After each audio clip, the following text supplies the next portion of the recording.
विधि व्याख्यान श्रृंखला में आप सभी का स्वागत है। आज का विषय है भारत के संविधान में लेख क्षेत्राधिकार, भाग 2 हिंदी में।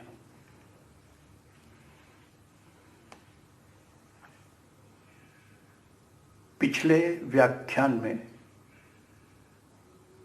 हमने उच्च विशेषाधिकृत लेख के ऐतिहासिक विकास क्रम का संक्षेप में अध्ययन किया था।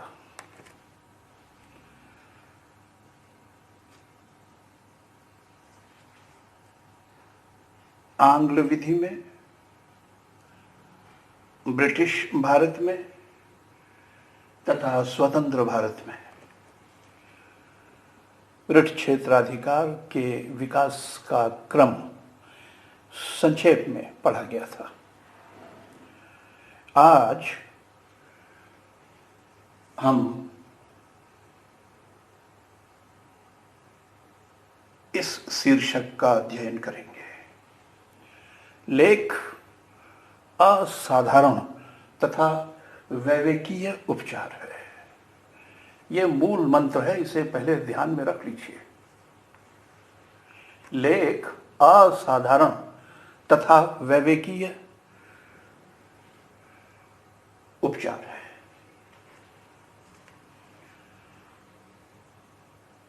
इसे भी 3 उपभागों में विभाजित किया गया है। प्रथम उपभाग, द्वितीय उपभाग तथा तृतीय उपभाग। उपभाग प्रथम पर आइए। लेख असाधारण उपचार है। पिछले व्याख्यान में भी हम नोट कर चुके हैं कि लेख असाधारण उपचार है। यह साधारण उपचार नहीं है। जहां पीड़ित के पास साधारण उपचार हो, सामान्य विधि के अंतर्गत उपचार उपलब्ध हो, वहां उसे साधारण विधि के अंतर्गत ही उपचार की मांग करना चाहिए। यह तो असाधारण क्षेत्राधिकार है, असाधारण उपचार है। यदि पीड़ित के पास समान प्रभाविकता का वैकल्पिक उपचार उपलब्ध है,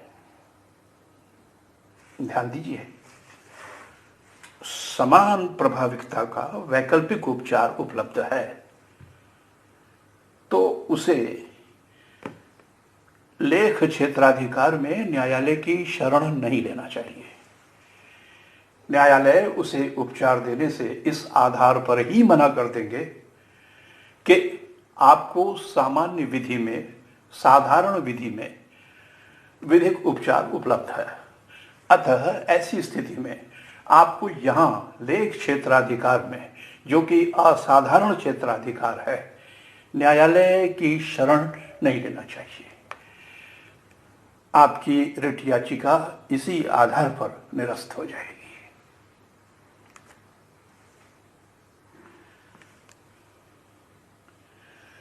वैकल्पिक उपचार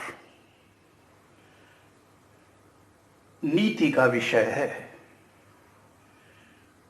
विवेक का विषय है, व्यवहारिकता का विषय है। यह कोई विधि का नियम नहीं है। यह कोई ऐसी बात नहीं है जो न्यायालय को क्षेत्राधिकार विहीन कर दे, उसका क्षेत्राधिकार उससे छीन ले। वैकल्पिक उपचार की उपलब्धता का नियम विधि का नियम नहीं है और न ही यह न्यायालय को उसके क्षेत्राधिकार से वंचित कर सकता है।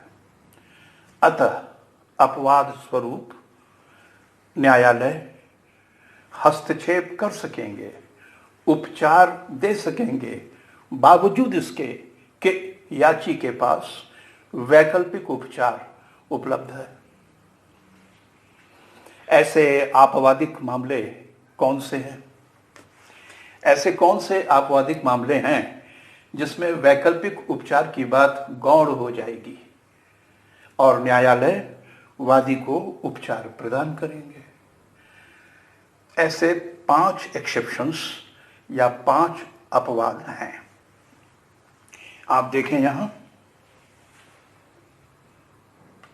पहला अपवाद है मूलाधिकारों का हनन।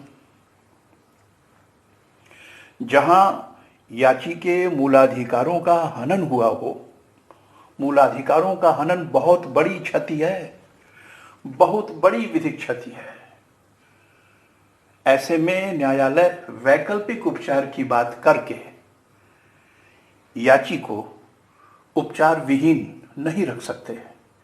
न्यायालयों का यह वैधानिक कर्तव्य है, संवैधानिक कर्तव्य है कि जहां मूलाधिकारों पर आंच आई हो वहां वैकल्पिक उपचार की बात को भुला दिया जाए, किनारे कर दिया जाए और याची को समुचित उपचार प्रदान किया जाए। न्यायालय संवैधानिक आभार के अधीन है तथा याची का यह विधिक अधिकार होगा, संवैधानिक अधिकार होगा कि उसे उपचार अवश्य दिया जाए। दूसरे अपवाद पर आइए, नैसर्गिक न्याय के सिद्धांतों की अवहेलना। जहां नैसर्गिक न्याय के सिद्धांतों का उल्लंघन करते हुए कोई आदेश पारित किया गया हो, कोई कार्यवाही निष्पादित की गई हो, तो वह पूरी तरह शून्य होती है। अतः यदि याची की यह शिकायत है कि आदेश या कार्यवाही नैसर्गिक न्याय के सिद्धांतों की अवहेलना में है, वहां भी वैकल्पिक उपचार की उपलब्धता कोई रोड़ा या बाधा नहीं होगी। वैकल्पिक उपचार के बावजूद न्यायालय हस्तक्षेप करेगा और याची को समुचित उपचार प्रदान करेगा। आइए तीसरा अपवाद देखते हैं। वैकल्पिक उपचार समान प्रभाविकता का नहीं है। याची का कहना है कि उसे वैकल्पिक उपचार उपलब्ध है, किंतु इसमें उतनी सामर्थ्य नहीं है, उतनी प्रभाविकता नहीं है, यह उतना फलदायी न होगा। उसके मामले में रिट क्षेत्राधिकार में ही हस्तक्षेप करना न्याय की मांग है। यह बात सही हो सकती है, यह बात सही हो सकती है कि जो वैकल्पिक उपचार उसे प्राप्त है सामान्य विधि में, साधारण विधि में, उसमें उतना दम नहीं है, उतनी प्रभाविकता नहीं है, वह उतना फलदायी नहीं है। अगर ऐसा है तो न्यायालय रिट क्षेत्राधिकारिता में हस्तक्षेप करेंगे। चौथा अपवाद, क्षेत्राधिकार विहीनता। जहां कोई आदेश या कोई कार्यवाही क्षेत्राधिकारिता के अभाव में की गई है, वहां भी समस्त कार्यवाही शून्य होगी। क्षेत्राधिकार का अभाव बहुत बड़ी बात होती है। यदि कोई प्राधिकारी क्षेत्राधिकार के अभाव में कार्य करते हुए आदेश पारित करता है या कोई कार्यवाही संचालित करता है, वहां याची रिट क्षेत्राधिकारिता में जा सकता है और यहां एक बार फिर वैकल्पिक उपचार कोई बाधा नहीं होगा। अगला अपवाद देखें, यह जिस अधिनियम में जिस विधि में याची को वैकल्पिक उपचार प्राप्त है वो अधिनियम या विधि स्वयं असंवैधानिक है या शक्ति बाह्य है। वो अधिनियम स्वयं असंवैधानिक है, शक्ति बाह्य है, जिसके अंतर्गत याची वैकल्पिक उपचार रखता है। अब बताइए, ऐसी स्थिति में रिट क्षेत्राधिकार में उसे अनुतोष दिया जाना चाहिए या नहीं? यस, बिल्कुल दिया जाएगा। तो ये 5 अपवाद हैं, जबकि वैकल्पिक उपचार के बावजूद न्यायालय रिट क्षेत्राधिकारिता में हस्तक्षेप करेंगे और उचित आदेश, निर्देश या लेख जारी करेंगे। तो 5 एक्सेप्शंस एक बार रिवाइज कर लीजिए। 5 एक्सेप्शंस कौन है? पहला, मूलाधिकारों का अतिलंघन। दूसरा, नैसर्गिक न्याय के सिद्धांतों का उल्लंघन। तीसरा, वैकल्पिक उपचार समान प्रभाविकता या फलदायिता युक्त नहीं है। चौथा, प्राधिकारी ने क्षेत्राधिकार के अभाव में कार्यवाही की है या आदेश पारित किया है। और अंतिम 5वां अपवाद है, जिस अधिनियम में या विधि में याची को वैकल्पिक उपचार प्राप्त है वह अधिनियम स्वयं, वह विधि स्वयं असंवैधानिक है या शक्ति बाह्यता के गंभीर दोष से ग्रस्त है। अब उपभाग 2 पर आइए। रिट क्षेत्राधिकार एक वैकल्पिक क्षेत्राधिकार है।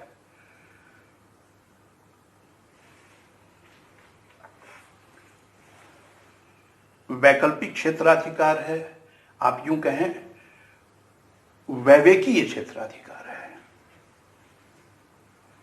वैवेकीय क्षेत्राधिकार है। कुछ मामलों में न्यायालय यह कह सकता है कि इसमें आपके पक्ष में हम विवेक का प्रयोग नहीं करेंगे और याची को खाली हाथ लौटना पड़ेगा। लेकिन कुछ मामलों में न्यायालय यह नहीं कह सकता कि यह वैवेकीय उपचार है।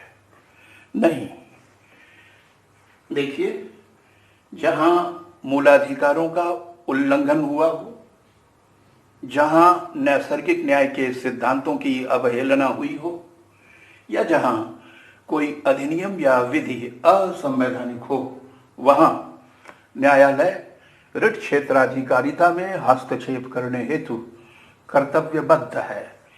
याची का अधिकार है कि उसे समुचित उपचार दिया जाए। यहां कोई विवेक वाली बात नहीं होगी।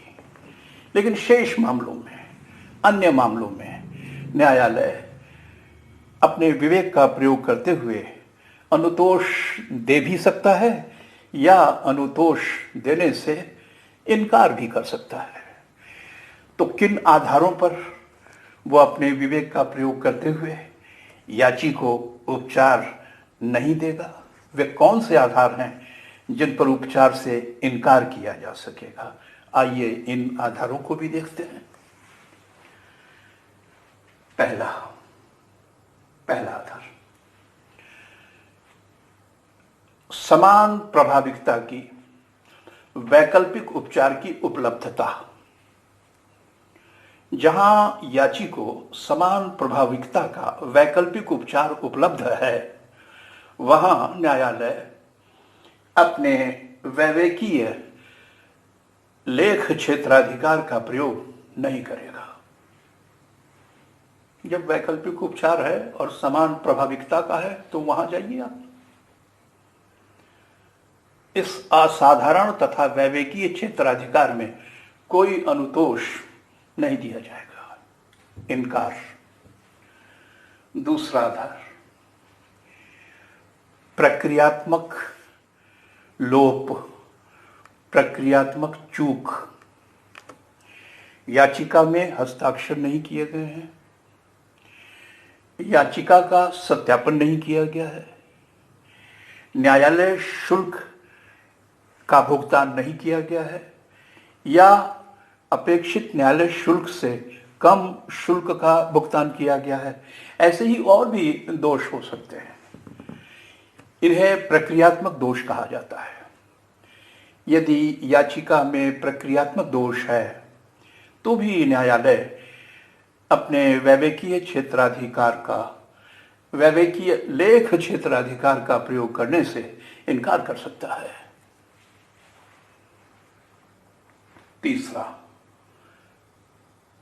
इनकार करने का तीसरा आधार, याचिका आचरण अनुचित है।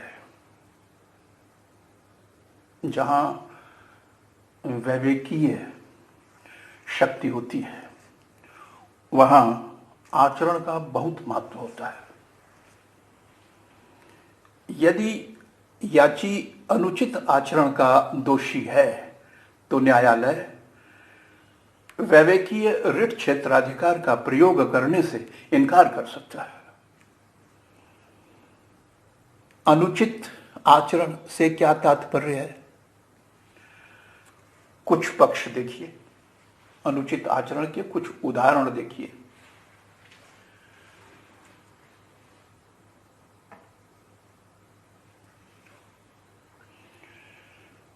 याची ने न्यायालय से सारवान तथ्यों को छिपाया है। देखिए, सारवान तथ्यों को, महत्वपूर्ण तथ्यों को, निर्णायक तथ्यों को न्यायालय से छिपाया है। यह अनुचित आचरण है। यह अनुचित आचरण है।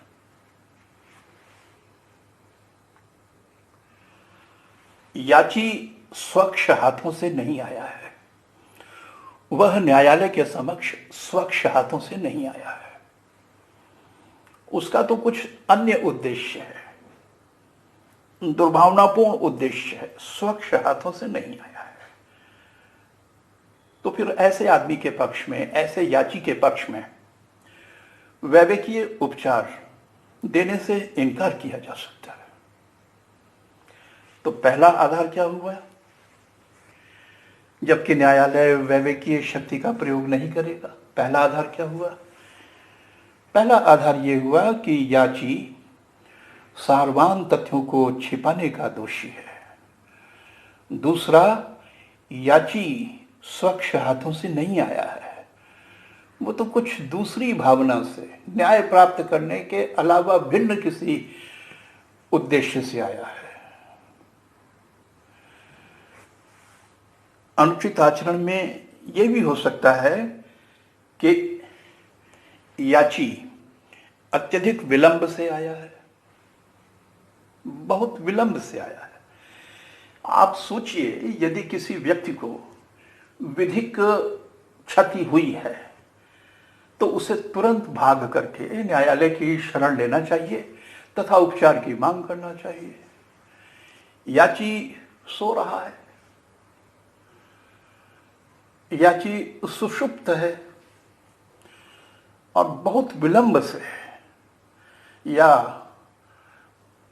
अत्यधिक विलंब से न्यायालय की शरण लेता है तथा उपचार की मांग करता है। यह भी एक आधार है। नहीं, यह न्यायालय तुम्हारे पक्ष में अपने वैवेकीय लेख क्षेत्राधिकार का प्रयोग नहीं करना चाहता, इनकार कर सकते। यह लैटिन सूत्र बहुत महत्वपूर्ण है।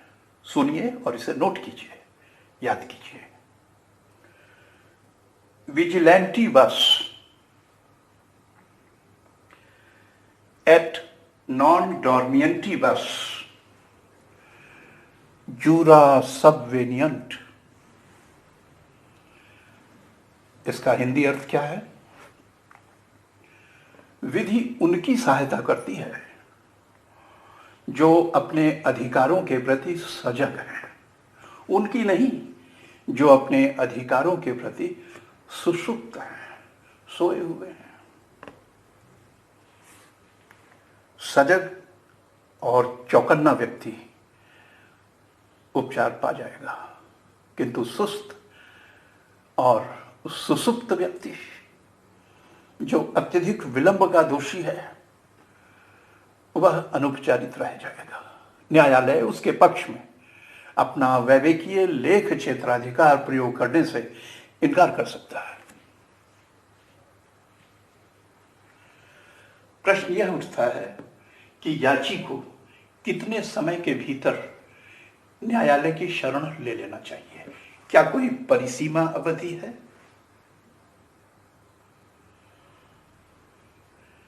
क्या भारतीय परिसीमा अधिनियम 1963 क्या भारतीय परिसीमा अधिनियम 1963 रिट याचिकाओं के संबंध में भी लागू होता है?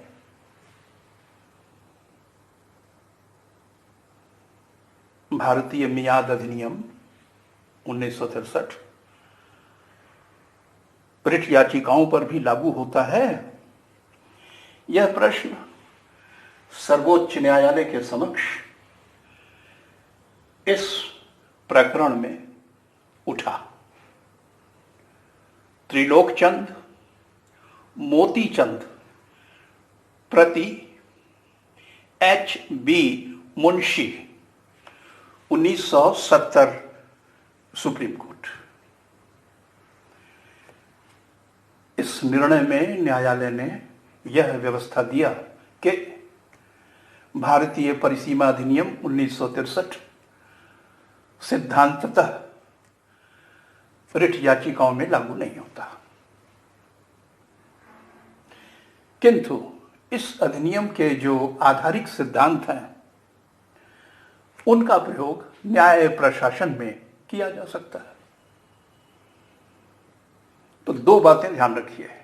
सिद्धांततः भारतीय परिसीमा अधिनियम 1963 रिट याचिकाओं पर लागू नहीं होता, किंतु व्यवहारतः न्यायालय इसके सैद्धांतिक आधारों का प्रयोग करते हुए न्याय प्रशासन कर सकते हैं।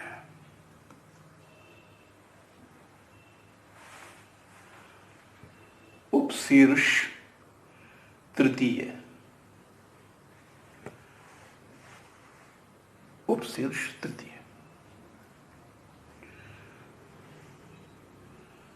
कौन आवेदन कर सकेगा, कौन याचिका ला सकेगा तथा किसके विरुद्ध याचिका लाई जा सकेगी? कौन याचिका ला सकेगा तथा किसके विरुद्ध याचिका लाई जा सकेगी? आइए इस प्रश्न पर विचार करते हैं। याचिका कौन ला सकता है? पीड़ित व्यक्ति जिसे विधिक पीड़ा है, जिसके पास वाद कारण है, वह याचिका ला सकेगा।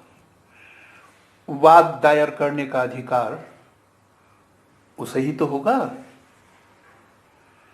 वाद दायर करने का अधिकार किसे होगा? वह जो विधिक पीड़ा से ग्रस्त है, वह जिसे वाद कारण प्राप्त है, यह व्यक्ति न्यायालय की शरण ले सकेगा। इसको वाद दायर करने का, याचिका प्रस्तुत करने का अधिकार होगा। इसे डॉक्ट्रिन ऑफ लोकस स्टैंडी कहा जाता है। Doctrine of locus standi. कौन वाद संस्थित कर सकेगा? याचिका संस्थित करने का अधिकार किसे होगा? उसे होगा जिसे विधिक पीड़ा है, उसे होगा जिसके पक्ष में वाद कारण है। जिसके पास न तो वाद कारण है और जो न स्वयं विधिक पीड़ा से ग्रस्त है, उसे कोई लोकस स्टैंडी यानी याचिका या वाद संस्थित करने का अधिकार नहीं होगा। एक तकनीकी सिद्धांत है, ये संकीर्ण सिद्धांत है।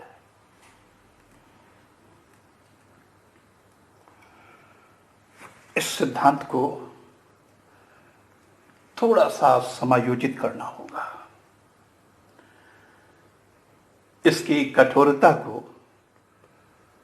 थोड़ा सा नरम करना होगा, किया गया है। आप जानते हैं हमारे देश में आज भी निर्धनता व्याप्त है,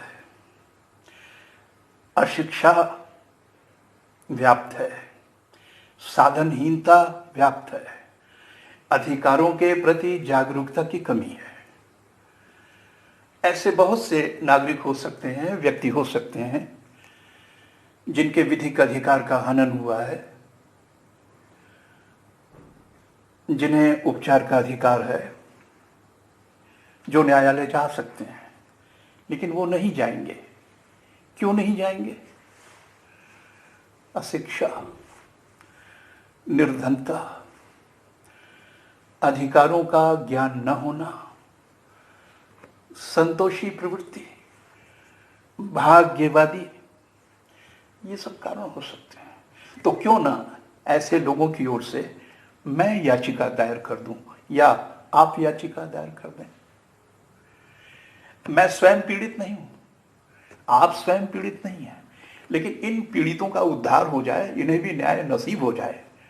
क्या इसके लिए हम न्यायालय की शरण नहीं ले सकते? नहीं है। यदि पुराना दृष्टिकोण लें, डॉक्ट्रिन ऑफ लोकस स्टैंडी, तो हम नहीं जा सकते।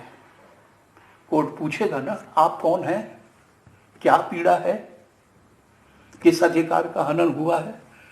कोई जवाब ही नहीं होगा इसका। और न्यायालय कह देगा आप जाइए, याचिका पोषणीय नहीं है, आपको कोई लोकस स्टैंडी नहीं है, आपकी याचिका निरस्त की जाती है। जो पीड़ित है उसे भेजिए। आज स्थितियां बदली हैं, स्थितियों में परिवर्तन आया है, न्यायिक दृष्टिकोण में परिवर्तन आया है। लोकहितवाद एक नई अवधारणा है जो हमने ऑस्ट्रेलिया से लिया है। इसका मूल उद्गम ऑस्ट्रेलिया में है, वहां से लोकहितवाद की अवधारणा भारत में आई। सर्वोच्च न्यायालय के न्यायाधीश PN भगवती महोदय ने लोकहितवाद को काफी बढ़ावा दिया। इसके विकास में उनका विशेष योगदान है। दूसरे विद्वान न्यायाधीशों ने भी योगदान दिया है, लेकिन उन्हें विशेष रूप से एक सक्रिय न्यायाधीश के रूप में याद किया जाता है। डॉक्ट्रिन ऑफ लोकस स्टैंडी, वाद संस्थित करने के अधिकार का सिद्धांत, इसे शिथिल कीजिए और जो पीड़ित हैं किंतु साथ ही निर्धन हैं, अशिक्षित हैं, अधिकारों से अनभिज्ञ हैं, संतोषी हैं, भाग्यवादी हैं, उन्हें न्याय कैसे मिलेगा? मैं जाता हूं उनके लिए, आप जाएंगे उनके लिए। डॉक्ट्रिन ऑफ लोकस स्टैंडी को थोड़ा सा समायोजित करना होगा, उसका अपवाद क्रिएट करना होगा। तो लोकहितवाद डॉक्ट्रिन ऑफ लोकस स्टैंडी के एक्सेप्शन में आता है। कोई भी लोक भावना से ओतप्रोत व्यक्ति, लोक भावना से ओतप्रोत व्यक्ति, पर्याप्त हितधारक व्यक्ति, दूसरों की ओर से, कौन दूसरे? निर्धन, अशिक्षित, साधन विहीन, उन दूसरों की ओर से कोई भी पब्लिक स्पिरिटेड पर्सन जो सफिशिएंट इंटरेस्ट रखता हो विषय में, न्यायालय का द्वार खटखटा सकता है और इन पीड़ितों के लिए न्याय की मांग कर सकता है। यह है लोकहितवाद, जो कि सीमित अपवाद है डॉक्ट्रिन ऑफ लोकस स्टैंडी का। लेकिन एक चीज आप जानते हैं, सस्ती लोकप्रियता, अपना निजी हित साधन, ये दुर्गुण है। अपना निजी हित साधन, सस्ती लोकप्रियता, राजनैतिक लाभ, प्राधिकारियों पर दबदबा स्थापित करने के लिए कई बार लोकहितवाद का दुरुपयोग किया जाता है। नहीं तो इस दुरुपयोग को रोकना होगा। लोकहितवाद को निजी हितवाद नहीं बनने दिया जाएगा। जब कभी न्यायालय के समक्ष कोई लोकहितवाद संस्थित किया जाता है तो न्यायालय अब आजकल पिछले कई वर्षों से बहुत सतर्क हो चुका है, दुरुपयोग ना होने पाए इसके लिए बहुत सतर्क हो चुका है। जांच होती है कि क्या यह लोकहितवाद विचार में लेना चाहिए, क्या यह निष्ठापूर्वक लाया जा रहा है या इसके पीछे कोई अनुचित भावना है, अनुचित लाभ की कामना है। यदि न्यायालय यह पाता है कि यह लोकहितवाद सच्चे मन से नहीं लाया गया है, सच्चे उद्देश्य से नहीं लाया गया है, तो न्यायालय उस पर विचार करने से इनकार कर सकता है। इनकार ही नहीं कर सकता है, काफी बड़ी मात्रा में क्षतिपूर्ति का भुगतान करने के लिए आदेश भी दे सकता है। कठोर व्यय चुकाने के लिए विवश कर सकते हैं। इसका एकमात्र उद्देश्य यह है कि लोकहितवाद का दुरुपयोग न किया जाए। अब इस पॉइंट पर आइए। रिट याचिका किसके विरुद्ध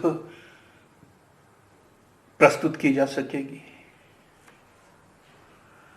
मूल नियम है राज्य के विरुद्ध, अगेंस्ट द स्टेट, राज्य के विरुद्ध। यहां राज्य से तात्पर्य अनुच्छेद 12 भारत के संविधान में राज्य यथा परिभाषित से है।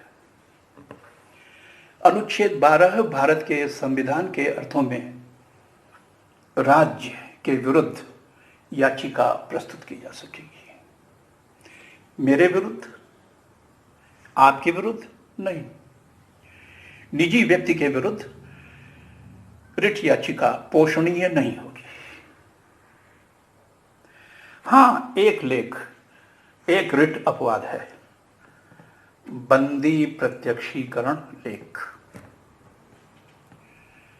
यह वह लेख है जो राज्य के विरुद्ध भी जारी किया जा सकता है और किसी निजी व्यक्ति के विरुद्ध भी जारी किया जा सकता है।